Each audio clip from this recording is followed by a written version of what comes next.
Hello, everybody, and welcome back to Talkin' Track. I'm Ryan Stillman, and with me, as always, is my incredible co-host of RacingDudes.com, Aaron Halterman. Aaron, how you doing today, buddy?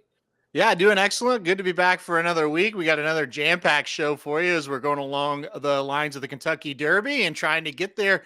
Ryan, I was figuring it up today. Do you realize we only have 10 Kentucky Derby prep races left, and then it'll be time to run the race? It feels like we've started this just a couple of days ago, and now there's only 10 left, so pretty incredible.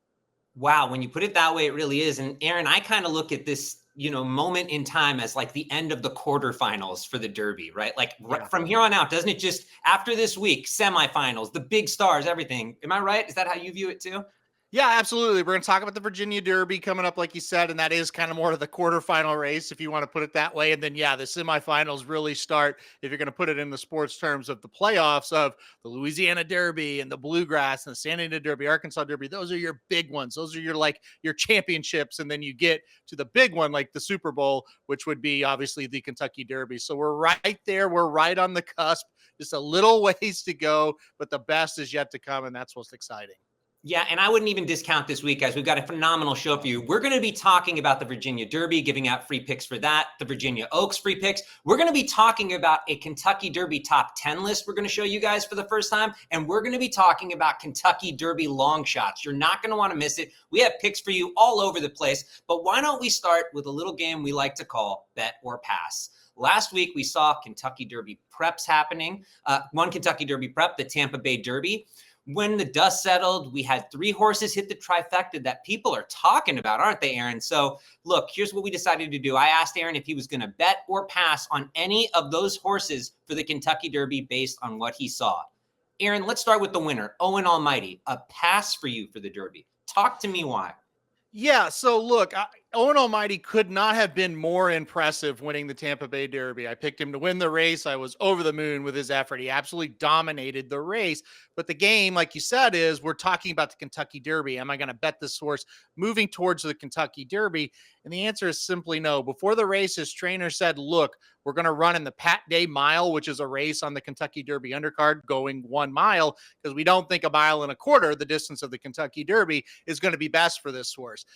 It's probably not. He ran a mile and a 16th in the Tampa Bay Derby, and it was very impressive, but that might be the peak. He may not be able to go any longer than that.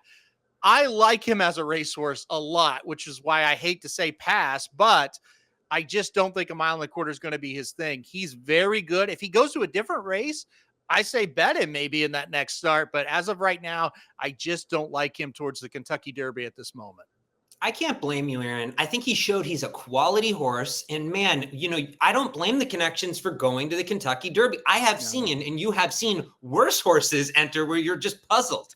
But here's the thing with him. I'm really looking forward to the future with this horse. I think he's a solid winner. And he kind of benefited in the sense, Aaron, because the 2 behind him we're going to talk about weren't fully cranked up. And maybe he's just better overall, but we really have to talk about these next 2 horses. Both were Chad Brown runners. Chancer McPatrick is a pass for you for the Kentucky Derby. Tell me why. Yeah, one of the most popular 2-year-olds last year because he just kept winning races coming from behind. So he made his 3-year-old debut in the Tampa Bay Derby. He was okay. He ran second. You said it. Now, look, here's the deal with Chancer McPatrick and the next horse we're going to talk about. They're both trained by Chad Brown. Both of them will get better in their second starts. His first start out as a 3-year-old for the Chad Brown horses, they're never great, but they usually run much better second out. So for the next race specifically, maybe Chancer McPatrick's one you want to look at. But when we project towards the Kentucky Derby, I just don't think there's enough improvement there to be able to get the job done in Kentucky when it really, really matters on the first Saturday in May. I think he's a really nice horse. He's another one I have a little bit of distance concerns about as well. Maybe next time out, but not for the Kentucky Derby for me. I don't blame you there, Aaron. And I think he's showing he's a very quality horse. There's been articles going way back where Brown is saying, like, that's my best Derby horse this year, which is, concerning when you go past that. Although things change, right? The kid that's really good in high school, suddenly he peaks and, another kid who was like, starts to blossom and become a superstar. But here's the thing with Chancer. I definitely think it was an impressive performance. He galloped out fine. But when we talk about gallop outs, we really have to talk about this next horse, Hill Road, who is a pass for you for the Kentucky Derby. Tell me why. He's actually the one I am most interested in out of the three for the Kentucky Derby specifically. I want to make that clear because I'm not worried about distance with this horse. I think he can get and run all day long. My worry is he just that type that's going to be dead last or close to last, make a big run, maybe jump up and maybe he gets third or fourth in the Kentucky Derby and juices up a trifecta or a superfecta. But as far as we're talking about, can this horse win? Do you want to bet this horse on a ticket to win or a pick four or something like that, or a daily double? I just can't get there on the win. The running style is always going to be a problem. However, I will say, keep an eye on his next start. That could change. My opinion could change. He's going to improve, I guarantee you, in his next start. Chad Brown said he was very light on his workouts, which means he wasn't quite at 100% for this race. He will improve. Keep an eye on him, but as of right now, he's a pass for me. Aaron, I actually think these are spot on, like your breakdowns of these two horses. Here's for me what I think about Hill Road. I really like this horse for the Belmont Stakes. I think he'll be sort of cranked up and ready to go there. I think Chancer McPatrick's a little behind the eight ball. Maybe Preakness will work, maybe it won't. But I really think Hill Road's going to love, I think he'll hit his stride and be physically fit around that time. Do you think that's a hot enough take? Like, that's more for me with him. I think it makes sense. Remember, it's a mile and a half, or excuse me, a mile and a quarter instead of a mile and a half. So that kind of changes it a little. But yes, I think that's when you're going to start to see this horse peak, when he gets into the kind of the summer version of the races. Maybe it's the Travers later in the year as well. Absolutely with you. Yeah. And of course, it's a mile and a quarter this year because they're racing it at Saratoga. But I just feel like he's going to be ready by then. And that's what I'm looking for him. All right, guys, on the other side of this break, we're going to do swiping with my sister. But this version is going to be Virginia Derby style. So you're not going to want to miss it. See you on the other side.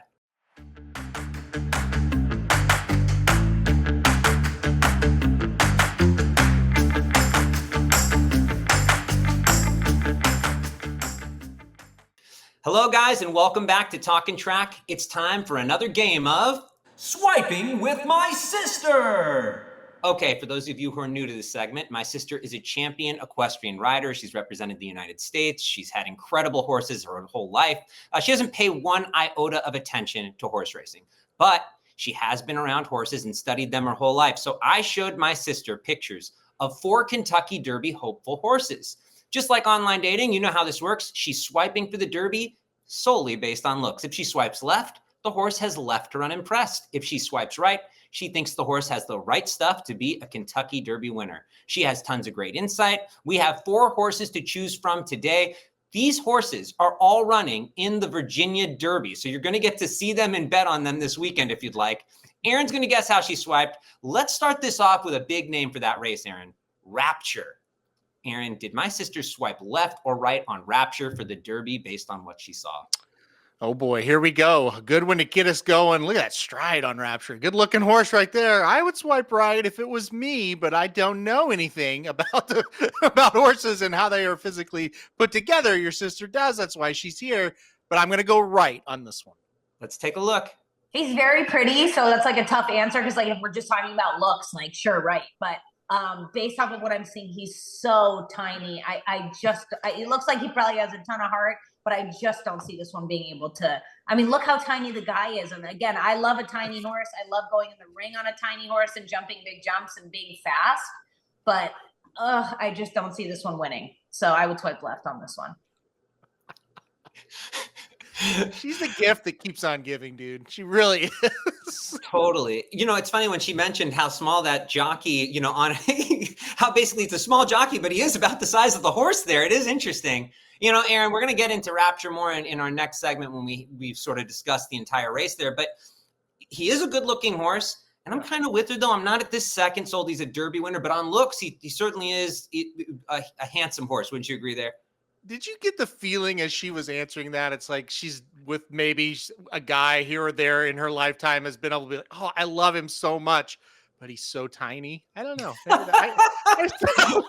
that was, I don't know. Maybe that was just where my mind went, but I don't know. I feel like there's a script to be written on that. There's a whole other discussion there. There's amazing stuff. Okay, let's make a new show, Ryan. Maybe do a new show. Something exactly. All right, let's take a look at another horse. Let's look at Studlydoright, Aaron. Did my sister swipe left or right on Studlydoright for the Derby based on what she saw? Oh, man. I'm going to go left on Studlydoright. Left. Okay, let's take a look. Okay, first of all, I just want you to know I love you, Studley. Like, what a name. Okay, it's like whoever made your name, call me. Okay, like I love you. He's not a winner. He's a very cute horse. I want to swipe left. I mean, right, because I like his name. But again, seeing this photo, he's way too muscular in the back end. He doesn't carry himself right, and he's short-strided. So I'm not. But I do like his name, and he is a cute horse. But definitely left. He's not winning. Wow. A left for Studlydoright. I mean, like even his name is telling you, and she, nothing but the name's great. Yeah, Aaron, I'm with her. And it's funny, I feel for this horse. I feel like every week we're handicapping this horse in another prep race. They clearly want to go to the Derby. They just, it's just not clicking for them, is it, man? Yeah, you Stillman stick together. You've loved this horse's name ever since it debuted as well. So that's pretty funny. No, yeah, I thought the assessment was good and really kind of what she said. Like I said, she doesn't follow racing. He's kind of been disappointing. He hasn't really done much after his first couple of victories. So pretty good assessment. I think everything she said made sense there.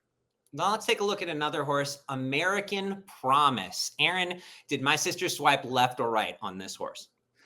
Oh man, these are some tough ones this week. I'm going to go left on American Promise. I think she swiped left. Okay, let's take a look. This is not a promise. This one needs to go to the left, and he needs to go back into the stall. I have never seen anything quite like this. I'm thoroughly disappointed.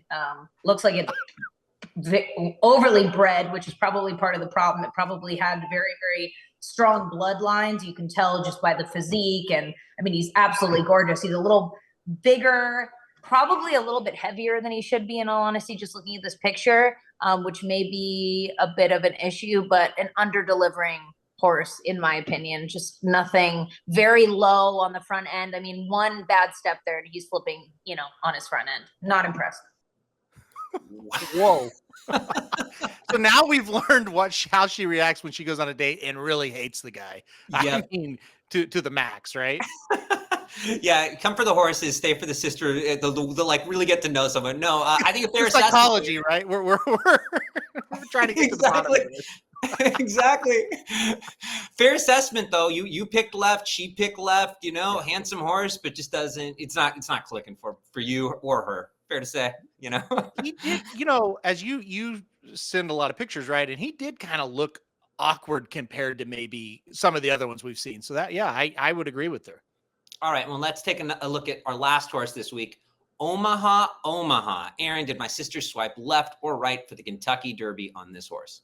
I got to go left again. I hate that we might get 4 lefts, but I don't know that there's much there. So let's go left. Okay, let's take a look.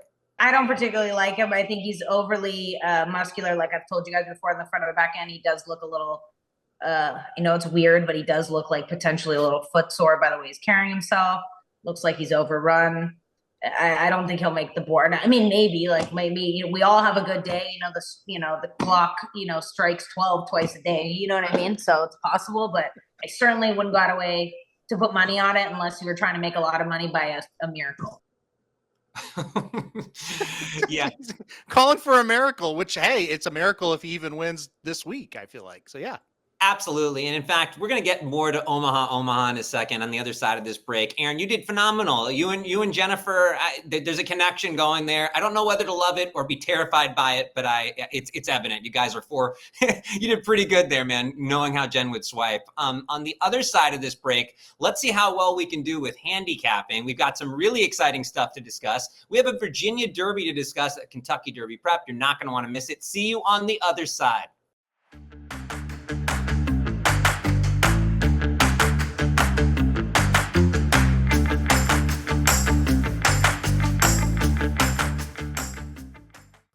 Hello, everybody, and welcome back to Talkin' Track. Saturday, race 9 at Colonial Downs is the Virginia Derby. This is a 50-point race for the Kentucky Derby. That's enough points to get you into the starting gate. A field of 9 lines up. John Hancock scratched. He'll be running the Louisiana Derby next week.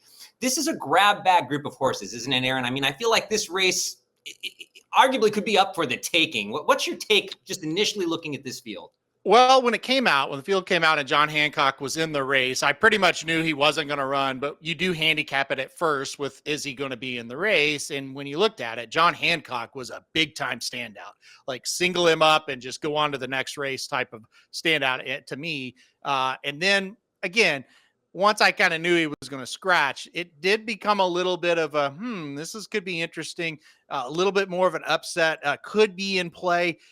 But then you start to dive into it more, Ryan. I feel like it's a 2-horse race between Getaway Car and Rapture. And then after that, I would be a little surprised if any of them jump up and get the job done. So like the initial, just after 10, 20 minutes of looking at it, it's like, I think it's a 2-horse race.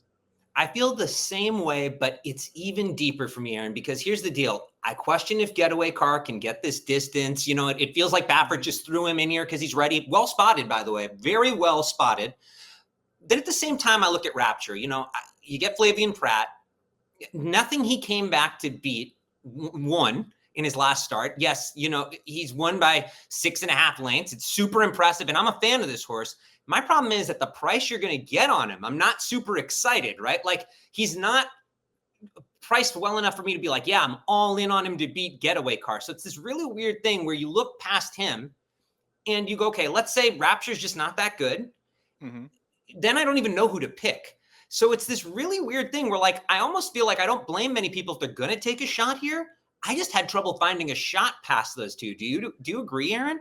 Yeah. So there's an easy path to get a long shot here, right? The 6th Getaway Car has been a little bit questionable going longer, although he's been up against some good horses. Say he doesn't want to go 1 1/8. Say your sister is accurate, which, I mean, I think she is accurate. He is a small horse on Rapture, and say he doesn't really kind of live up to what I think he's going to do.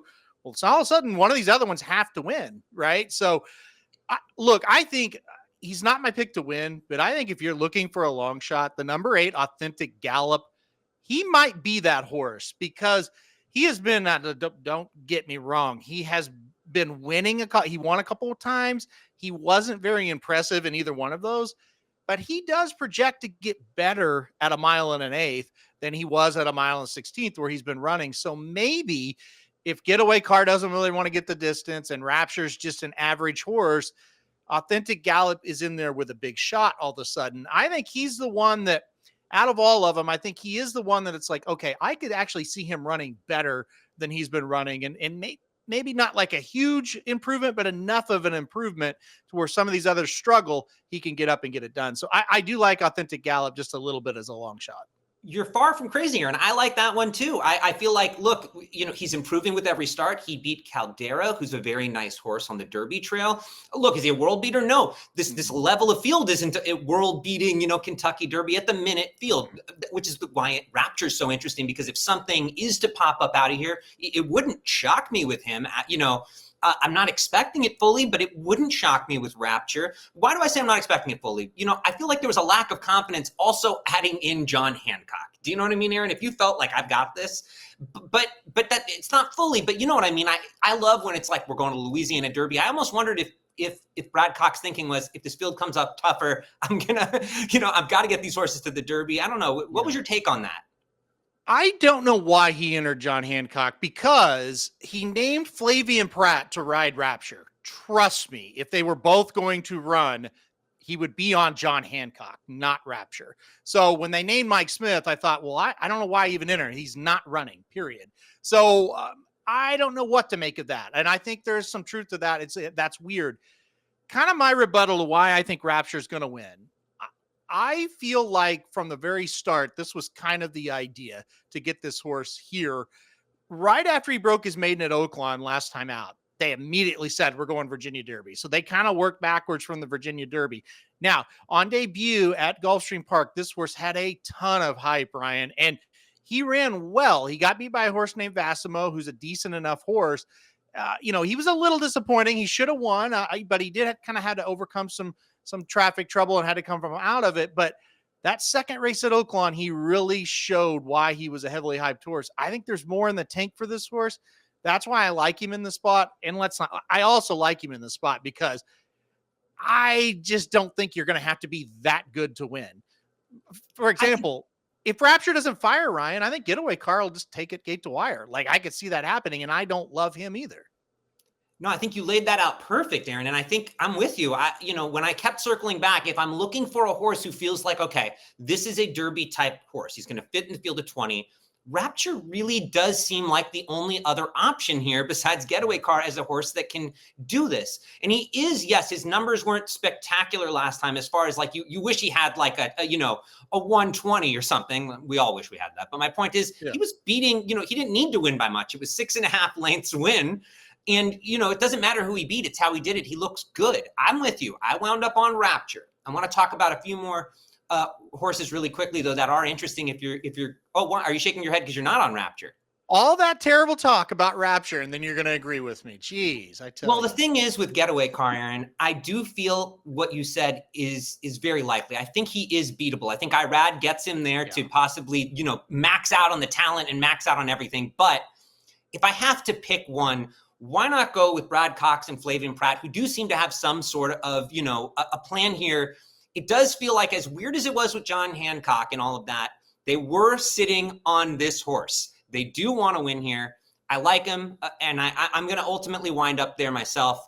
I'm going to also keep an eye on American Promise and Omaha Omaha to fill out my superfectas. Anything else I'm missing from you, Aaron, that you felt was worth calling out?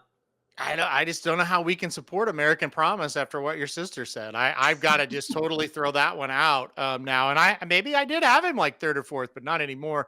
Omaha Omaha, that is the one, dude, that he just kind of gets up and hits the board or makes a little bit of a run and maybe hits the superfecta. I get it in this spot as well. I don't really like the number 9 Render Judgment, but I thought he kind of was like Omaha Omaha in a sense that maybe he just kind of passes tired horses and hits the board, but there's just not much to get overly excited about in this one. The thing to get excited about, guys, is someone's going to the Derby from this race. You're not going to want to miss it. We hopefully helped you guys figure out how to cash and bet it. On the other side of this break, we're going to update you on our Kentucky Derby list. You're not going to miss it. We're going to show you our top 10. See you on the other side.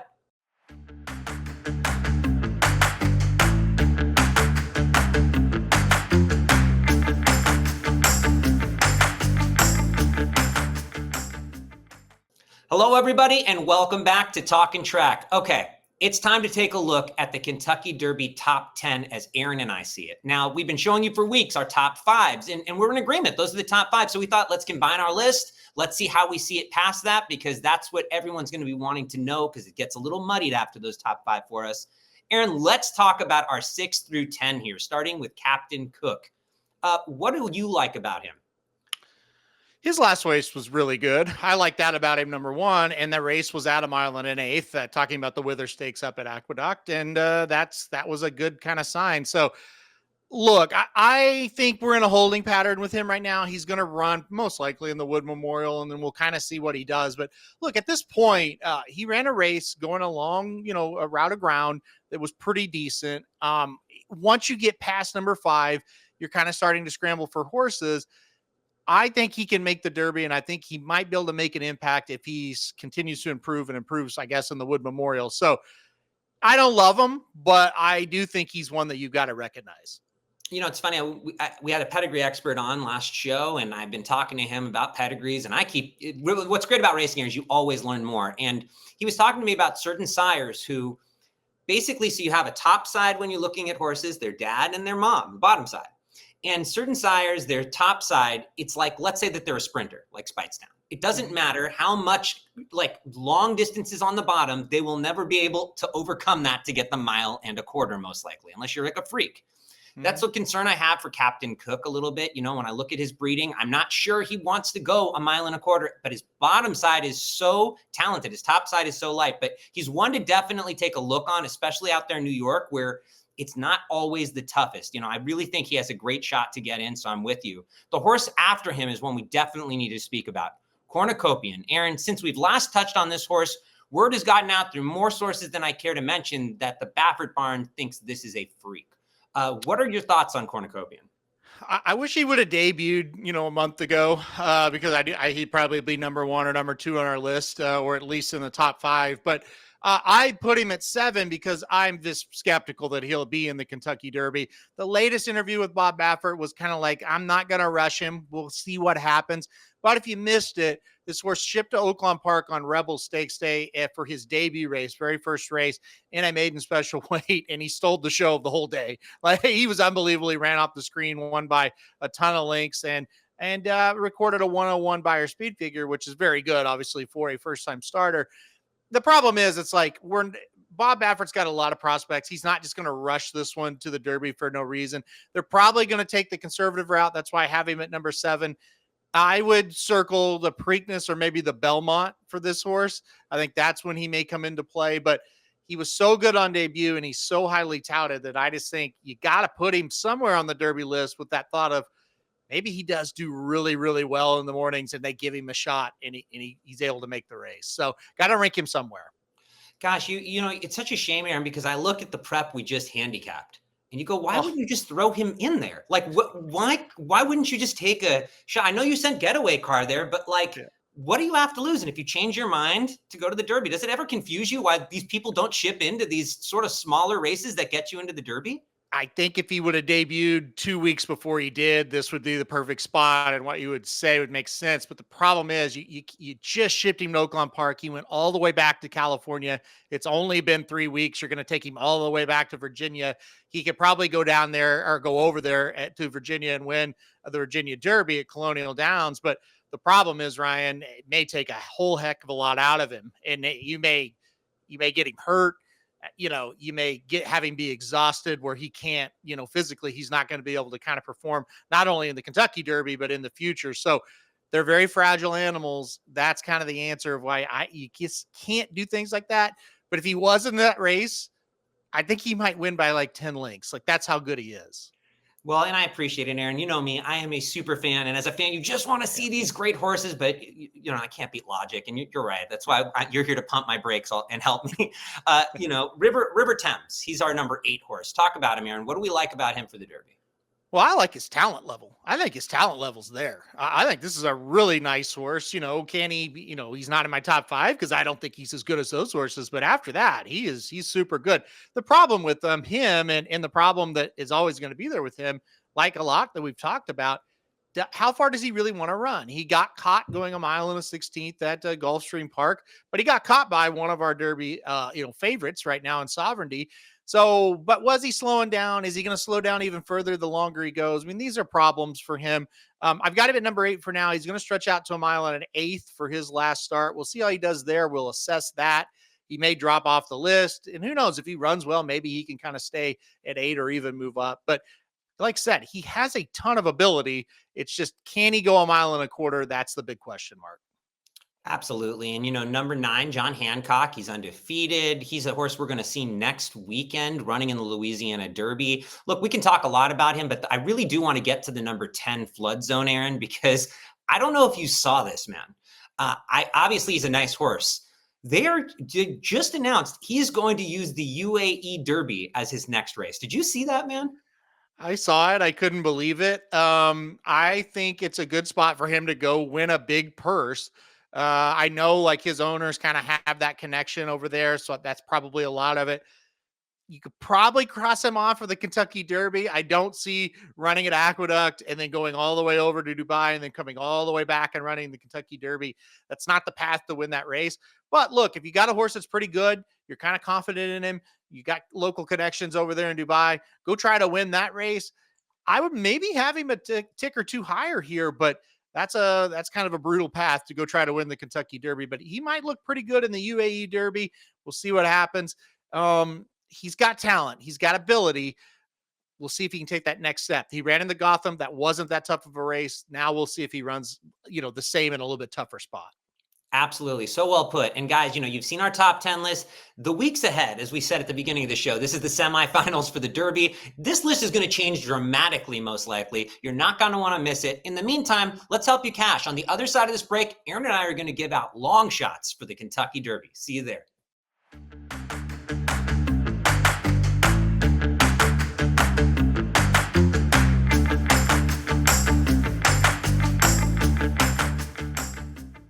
Hello, everybody, and welcome back.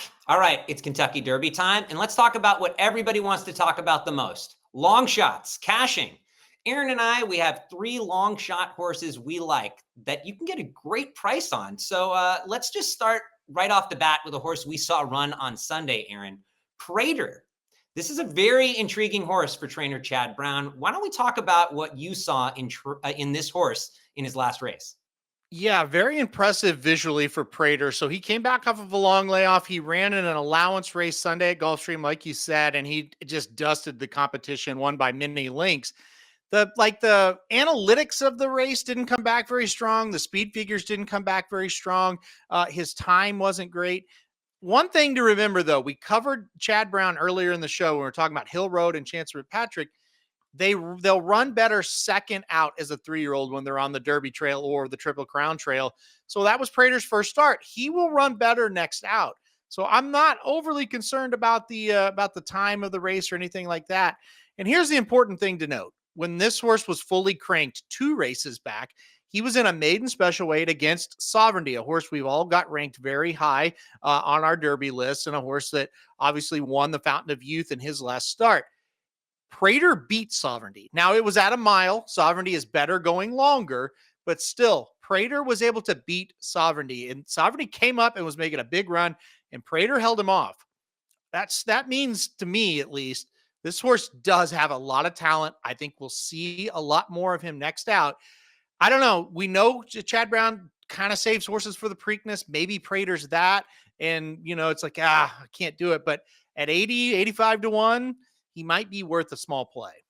There's a little bit more I'd like to add too, Aaron, that I liked about this horse. One thing is, yes, he beat Sovereignty in that race. This horse went off as the favorite over Sovereignty. That's a good sign. The public liked him. Another thing is, yes, the buyer speed figure was low, but last year he got a 90 buyer speed figure, which is huge for a 2-year-old. So it's kind of promising. He won by 7.5 lengths. Like, why should he go all out? All those things you mentioned are phenomenal. He's never been off of the board. His worst start was 3rd. I went back and watched that race. He wasn't going to beat the horse he lost to that day, Ferocious, but he had a horrible start and almost got up for 2nd. In other words, I think he hasn't run a bad race. And the last thing that's very interesting about this horse, Aaron, Steve Haskin reports that Chad Brown said he is considering this horse for the Bluegrass Stakes or the Lexington. What does that tell you, my man? If he runs in the Bluegrass, it means it's Chad Brown's number 1 horse.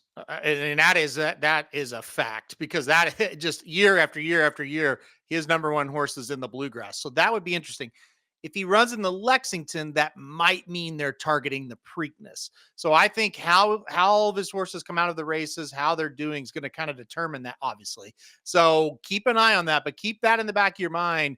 If Prater's in the Lexington, that means he thinks he's his best horse.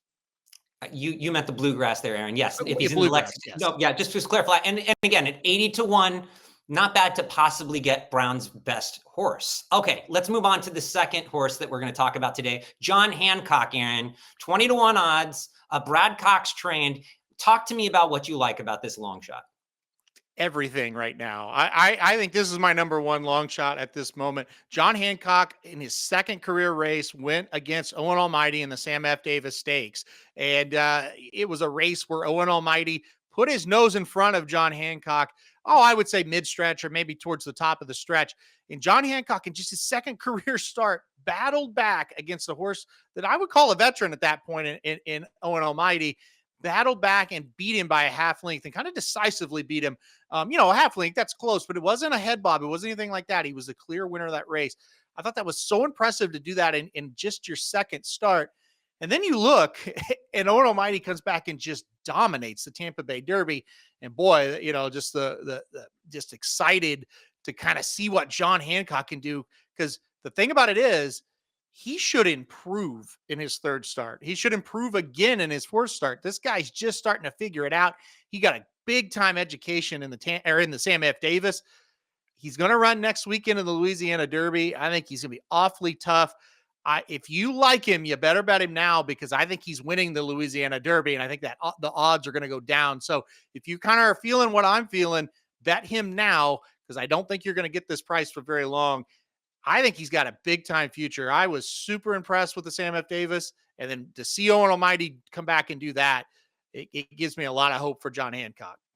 Yeah, especially since you get Flavian Pratt in that next race. Flavian, just phenomenal. So a little bit of insurance for your 20-1. You're going to get a good ride out of him usually. Yep. Especially looking forward, though, there's other horses that we want to cover. The main one today, though, Caldera, Aaron. Let's talk about this horse. 50-1 odds. What do you like about this long shot for the Kentucky Derby? I love his stride. I love how long that stride is. And I love that in each race, he's mentally getting it. You can really tell his race 2 back at Oaklawn. He took charge. He got the job done, gate to wire. That last race out in Sunland, the Sunland Derby, he got second to Getaway Car, but he was wide, really wide on both turns. And the thing that really impressed me, he set off the pace. And when the jockey asked him to make a big move, he did it, and he passed horses like they were standing still. That's kind of been his problem. He hadn't been the one that could really accelerate when asked. He's figuring it out, guys. He's not bad at all. Lucas is very good with getting these horses and racing them and racing them, and they're learning more as they go. I love him. I think he's the right price. I don't consider him like a favorite or anything like that. It'll be very interesting to see what Getaway Car does, this weekend in the Virginia Derby. But I think Caldera's got a big future. Yeah, I'm with you, Aaron. I've talked extensively with the My Racehorse team. They've loved this horse for a long, long time. I think he really is talented. You got Lucas. I'm really excited to see what he does too. He's clearly bred to do these distances as well. Mhm. So I would definitely keep an eye on him. In fact, guys, just a little hint and a sneak preview. Next week, I'm having the pedigree expert back on, and we're going to be talking about Caldera's pedigree. I'm excited to discuss that with him. Let's see what he has to say. But yeah, there you go, guys. We've got a 20-1 shot, a 50-1 shot, and an 80-1 shot for you. That's how you cash in the Derby. Long shots with Aaron and I. We're hoping to do this again. On the other side of this break, let's help you cash with the Virginia Oaks. Wow, we got a lot to talk about there. See you when we get back.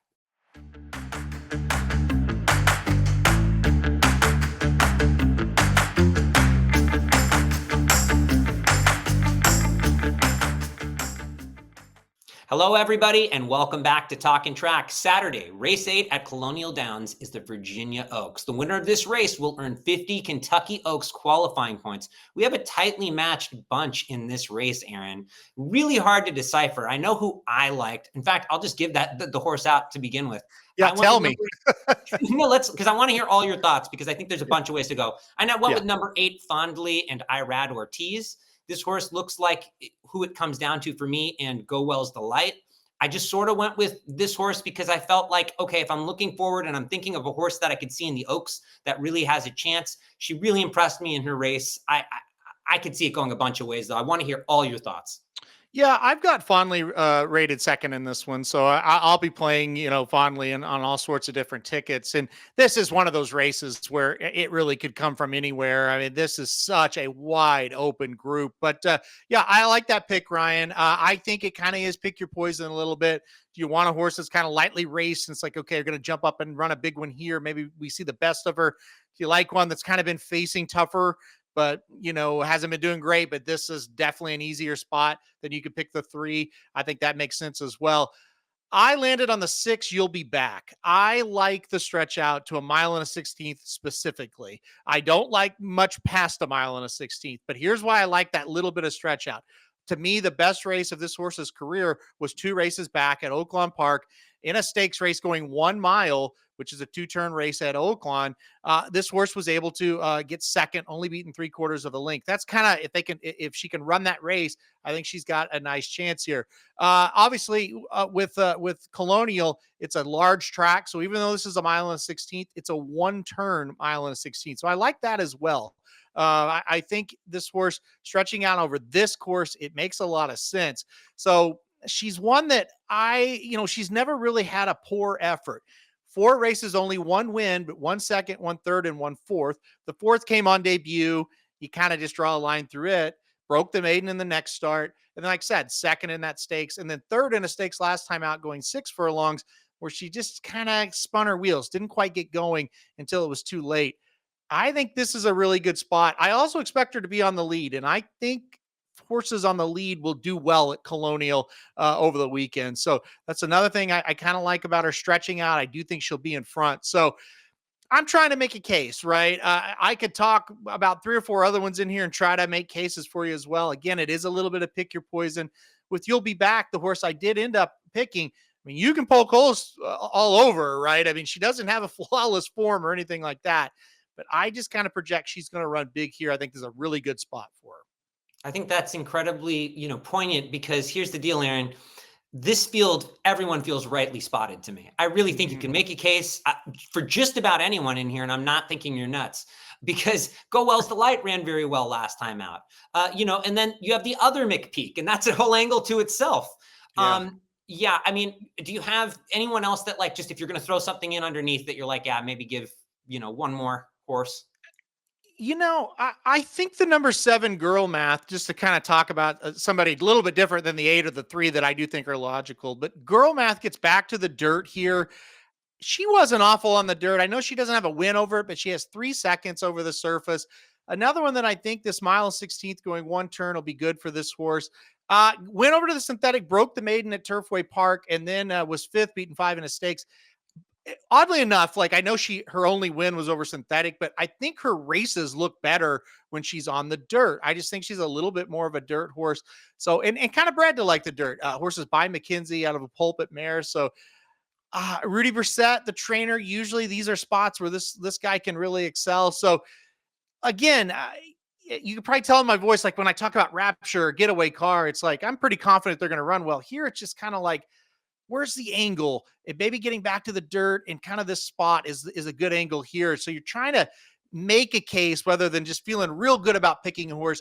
You're just trying to make your case. Here's a 9-2 shot. Here's a 5-1 shot. I can make a little bit of money with these horses. I just got to get around, like, okay, how are they going to do it? What kind of trip are they going to get? And I do think the 6 and 7 kind of project to have nice trips and run well in this spot.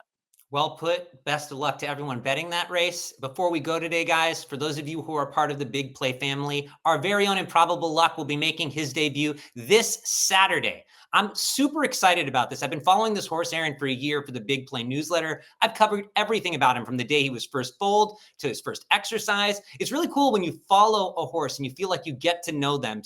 I really feel like I know this guy and I'm wishing him the best. Aaron, I want to say one last thing. We bet on these horses. We follow them. But to everyone who owns, breeds, trains, works with, exercises, raises, and guides these horses, we really appreciate you from the bottom of our hearts. This is the best sport and game on earth. As you guys can tell, I'm a super fan, and I'm just so grateful. So win or lose, that happens to every horse that we've covered. They start as a baby, they wind up in a starting gate, and all these races are just fun and monumental, especially when you follow behind the scenes. So good luck to Improbable Luck. That is our show for today, guys. Thank you so much for everyone for tuning in. Good luck to all of you betting. This is Ryan Stillman and Aaron Halterman signing off for Big Play Sports and Racing Dudes. Thanks for talking track with us.